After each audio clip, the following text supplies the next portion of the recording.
Тот тихий работник, который всегда казался медленным из-за своего осторожного стиля общения и спокойной работы.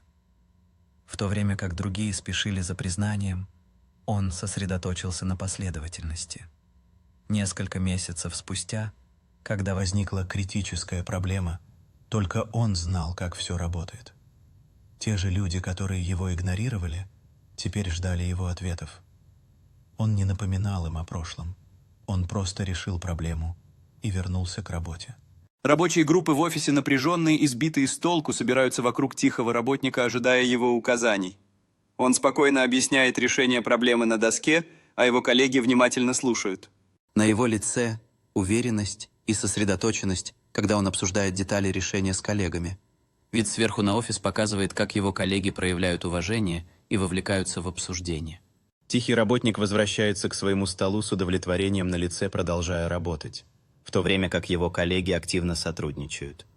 Офис наполняется атмосферой единства и радости с коллегами, которые делятся идеями и отмечают успешное решение проблемы.